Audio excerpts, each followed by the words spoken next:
ज़रा के एक थप्पड़ ने जीनिया की सारी हकीकत खोल दी। जीनिया को घर में मौजूद ना पाकर शहराम भी जीनिया के पीछे निकल पड़ता है। इतने में सीरत की कॉल शहराम को अंदर तक हिला देती है। जीनिया हॉस्पिटल में है और बेहोश है, तुम्हें फ़ौरन अभी और इसी वक्त हॉस्पिटल पहुंचो। लेकिन सीरत को ये मालूम नहीं होता कि आज शहराम और जीनिया की ज़िंदगी का आखिरी दिन है। इसके बाद शहराम जीनिया को अपनी ज़िंदगी से हमेशा हमेशा के लिए निकाल देगा। सीरत को अगर इस बात का पता होता कि जीनिया ने अपना बच्चा खो दिया है तो वो कभी भी इस बात की भनक शहराम को नहीं पड़ने देती। शहराम जैसे ही हॉस्पिटल आता है तो जीनिया को इस हालत में देखकर सर से पांव तक हिल जाता है। इतने में डॉक्टर सबके सामने ये बात खोल देती है कि आपकी बीवी का मिसकैरेज हुआ है। शहराम कहता है कि मिसकैरेज? जी आप क्या कह रही हैं, ऐसी तो कोई भी बात नहीं थी। लेकिन डॉक्टर वाजिया बता देती है कि मिस जीनिया प्रेग्नेंट थी लेकिन अब नहीं है, इसी वजह से इनकी ये हालत है। ब्लड बहुत ज़ाया हो चुका है और इनकी ये प्रेगनेंसी ख़त्म हुए कुछ ज़्यादा दिन नहीं बल्कि सिर्फ और सिर्फ 24 से 48 घंटे ही हुए हैं। सीरत भी हकी बकी रह जाती है कि जीनिया ने इतनी बड़ी बात मुझसे छुपाई, ऐसे कैसे हो सकता है? वो तो हर बात मुझसे शेयर करती है। इसे तो मैंने भी बेबी प्लान का मशवरा दिया था, लेकिन ये क्या गज़ब हो गया। फिलहाल सीरत को इस बात का पता नहीं है कि इस सब की जिम्मेदार खुद जीनिया है। शहराम को इस बात का गिला होता है कि जीनिया ने मुझसे क्यों छुपाया, आखिर क्या वजह थी। फिर आहिस्ता आहिस्ता सारी उलझनें दूर होती गई। शहराम समझ गया कि जीनिया ने यह सब कुछ क्यों किया है। इतने में डॉक्टर आकर शहराम से कहती है कि आपकी मिसिस की हालत ख़राब से ख़राब तर होती जा रही है, फ़ौरन ब्लड की ज़रूरत है।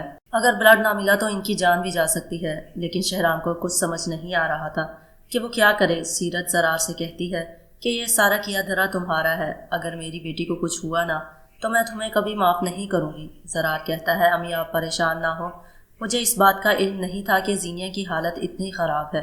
अम्मी मैं आपसे माफ़ी मांगता हूँ।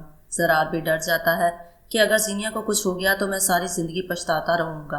आखिरकार वो भी जीनिया का भाई था। अब शहराम कॉल करके अपने वालिदैन को भी सारी बात बता देता है तो निशात के पैरों तले से ज़मीन निकल जाती है। बेटा ये कैसे हो सकता है, इतनी बड़ी खबर तुम लोगों ने हमसे छुपाई। शहराम कहता है अम्मी मुझे तो खुद भी अभी पता चला है, जीनिया ने मुझसे भी छुपाया हुआ था। लेकिन अक्सर हकीकत तो मालूम तब होगी जब जीनिया को होश आएगा। टाइम पर ब्लड मिलने की वजह से जीनिया की हालत खतरे से बाहर थी। जैसे ही जीनिया को होश आता है तो शहराम इसके पास पहुंच जाता है।